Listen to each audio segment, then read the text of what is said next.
여러분 안녕하십니까? 빨간아재입니다. 곽상도 의원의 아들이 받았던 50억 원이 뇌물에 해당될 수 있다는 법원의 첫 판단이 나왔습니다. 지금까지 이 돈의 성격을 두고 곽의원도 그렇고 또 화천대유 측에서도 그렇고 처음에는 퇴직금이라고 보도가 나왔었는데 그 이후에는 성과급이다. 또 그 이후에는 산재 위로금이다. 이렇게 계속 말을 바꾸면서 변명을 해왔죠. 근데 법원은 이게 뇌물에 해당될 수 있다라고 잠정 결론을 내린 겁니다. 검찰이 법원에 추징 보전을 청구했습니다. 곽병채 씨 명의로 되어 있는 계좌 10개에 대해서 동결 처분을 해달라는 건데요. 지금은 재판이 열린 상태가 아니기 때문에 이게 뇌물이다 이렇게 법적으로 확정되어 있는 상황은 아니잖아요. 나중에 이제 재판을 거치고 확정 판결을 받아봐야 이게 뇌물인지 여부가 확정이 될 텐데 그러면 그때 가서 추징을 하려고 하는데 이미 돈을 지 주머니에 넣어두고 있는 돈이라고 해서 막 여기저기 써버리고 누구 줘버리고 하면 그때 가서 이게 추징하기가 어렵게 되지 않습니까? 그래서 그때까지 처분을 할 수 없게 동결 처분을 해두는 겁니다. 눈에 띄는 대목은 법원의 결정 사유인데요. 이렇게 되어 있습니다. 곽 의원은 정치자금법 위반 및 병채 씨와 공모한 특정범죄 가중처벌법상 뇌물 행위로 불법 재산을 얻었고 이를 추징해야 할 경우에 해당한다고 볼 만한 상당한 사유가 있다. 이렇게 판단을 했다는 겁니다. 특가법상 뇌물 행위로 불법 재산을 얻었다. 이게 뇌물에 해당이 되려면 크게 두 가지 요건이 성립이 돼야 되죠. 첫 번째, 대가 관계가 있어야 되고 두 번째로는 직무 연관성이 있어야 됩니다. 근데 일전에 곽상도 의원의 페이스북에 이 곽병채 씨가 본인의 입장문을 올린 적이 있죠. 여기에 이게 대가 관계가 있다라는 단서가 담겨 있습니다. 9월 26일에 곽병채 씨가 곽상도 의원 페이스북에 올린 글인데요. 사업지 내 문화재가 발견되어 공사 지연이 예상되는 상황에서 발견 구간과 미발견 구간을 다른 사업 구간으로 분리시켜버리는 등 공사 지연 사유를 제거했다. 본인의 역할이 이렇게 컸다는 겁니다. 그러니까 나는 성과급을 정당하게 받은 거야. 이런 주장을 했던 겁니다. 근데 이게 단서가 돼서 뭐 정치권에서도 그렇고 언론에서도 그렇고 추적을 해봤더니 대표적인 게 2017년 10월 23일에 성남의 뜰에서 이 곽병채 씨가 기한을 합니다. 그래서 성남의 뜰에서 문화재청으로 공문을 보내요. 이 사업지 내의 문화재 발견 구간과 미발견 구간을 분리하는 허가 신청을 합니다. 그러니까 사업지를 부지 정리를 하다 보니 여기에서 문화재가 툭 튀어나왔어요. 매장 문화재가. 그러니까 여기를 분리해서 나머지 구간은 개발을 할 수 있게 해달라 이런 거를 허가 신청을 했는데 불과 이틀 만에 문화재청이 공문을 통해서 이거를 허가합니다. 이게 일개 대리가 기한한 문서인데 문화재청이 이렇게 빨리 움직일 수 있었던가 여러 가지 의혹이 나오는 대목이고요.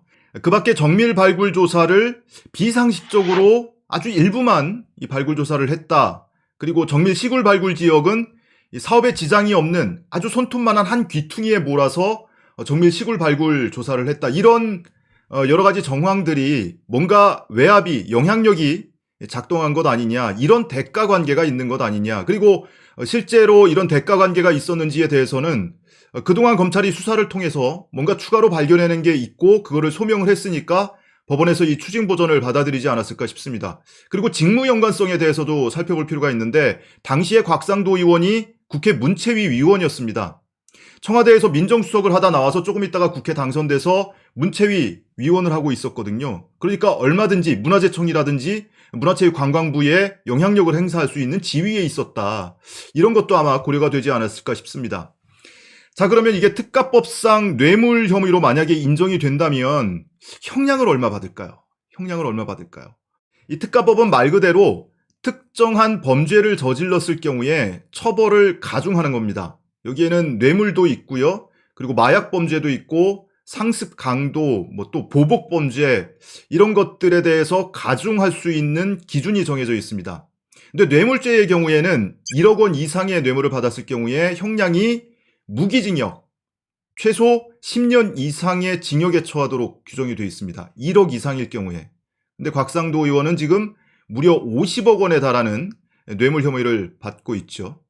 근데 조금 더 구체적으로 보려면 대법원 양형 기준을 살펴보면 되는데요. 이 양형 기준에는 뇌물 액수별로 6개 유형으로 나눠놓고 있습니다. 그런데 5억 이상인 경우에 가장 중한 제6 유형에 포함이 됩니다. 기본 형량이 징역 9년에서 12년 형이고요. 여기에 가중을 할 경우에는 징역 11년 이상 또는 최고 무기징역까지 선고가 가능합니다. 그리고 이렇게 선고를 할 수 있는 가중 요소에는 뇌물을 받기 전 또는 받은 후에 부정처사를 했다. 앞서 말씀드린 것처럼 이런 대가관계 부정처사가 있었다.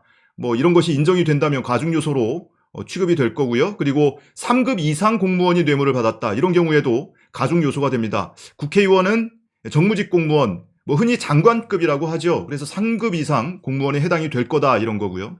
그리고 특가법상에는 이 징역형뿐만이 아니고 벌금형도 병과하도록 되어 있습니다. 징역형도 선고하고 벌금형도 동시에 선고를 하게 되어 있는 거예요. 근데 이 벌금형은 받은 뇌물 액수의 2배 이상 5배 이하입니다. 2배 이상 5배 이하. 그럼 이거를 다 종합을 해놓고 보면 만약에 곽상도 의원이 50억 원의 뇌물을 받았다. 뭐 여기에서 퇴직금이 뭐 몇 천만 원 껴있다고 하더라도 뭐 큰 금액에는 큰 변화가 없죠. 50억 원에 달하는 뇌물을 받았다라고 인정이 된다면 적어도 11년 이상의 징역형 그리고 벌금 100억 원 이상의 벌금형을 선고받을 수도 있다. 뭐 최대치로 포함하면 무기징역 또는 벌금 250억 뭐 이렇게까지 나갈 수가 있습니다.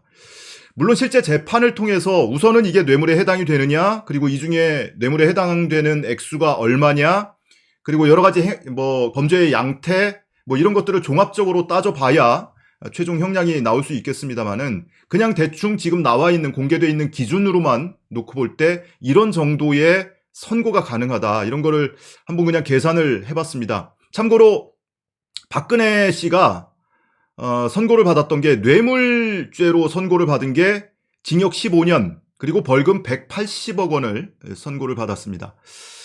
자, 이 돈이 뇌물이 아니다라고 주장을 하면서 곽상도 의원 측이나 화천대유나 산재위로금이라고 지금은 입장 정리를 한 상황인 것 같죠. 산재를 입었다, 뭐 이명도 있고 어지럼도 있고 뭐 중재해를 입었다 이런 주장을 하고 있는데 그래서 산재를 입으면 고용노동관서에 신고를 하게 돼 있습니다. 그래서 고용노동부가 나섰어요. 화천대유 측에다가 산재 관련 자료를 제출해라. 이렇게 2차례나 요구를 했는데 화천대유에서 2번 다 제출을 안 했어요. 지난 15일까지 내라고 했는데 그때 내지 않았고 그래서 고용노동부에서 현장 조사하고 25일까지 제출해 하고 또 한 번 기한을 줬는데 어제까지 또 제출을 하지 않은 겁니다.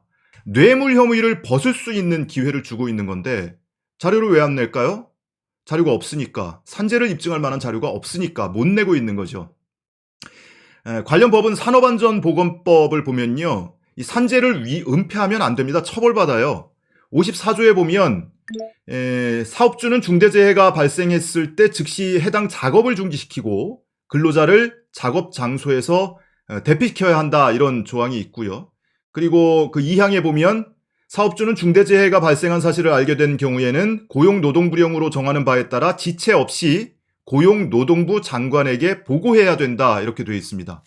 그리고 57조에 보면 은폐하면 안 된다라는 조항이 있어요. 사업주는 산업재해가 발생하였을 때에는 그 발생 사실을 은폐해서는 안 된다. 만약에 산재고 중재해인데 보고를 하지 않고 은폐만 하더라도 1년 이하의 징역 또는 1,000만 원 이하의 벌금형을 받게 되어 있습니다. 뇌물보다는 낫잖아요. 그럼 뇌물을 피하기 위해서라도 산재를 적극적으로 입증을 해야 될 텐데 고용노동부가 자료 제출하라고 2번이나 기회를 줬는데 제출하지 못하고 있습니다. 왜? 무슨 이유일까요? 자, 이어서 윤석열 전 총장의 개사과 사진 속보 전해드리겠습니다. 이 사진이 코바나 콘텐츠 사무실에서 촬영된 거다. 이건 이제 중론이 돼가는 것 같아요. 자, 남은 거는 누가 찍어서 올린 거냐, 김건희 씨 아니냐, 뭐 이런 의문이 남는데 이와 관련해서 오늘 힌트가 나왔습니다. 오늘 윤석열 캠프의 공보특보를 맡고 있는 윤희석 공보특보가 오늘 김어준의 뉴스공장에 출연을 해서 관련 인터뷰를 했습니다. 우선 해당 대목부터 짤막하게 좀 들어보시죠. 직원이 있어요. 사진 찍은 사람도 반려견 그 인스타그램 전단 실무자고 사진을 올린 분도 그분이고. 근데 제 말은 말씀드리겠습니다. 예. 그 계정의 관리 권한을 캠프가 가지고 있나요? 계정의 관리 권한을? 관리권 말씀이죠. 예. 그 직원이 하죠.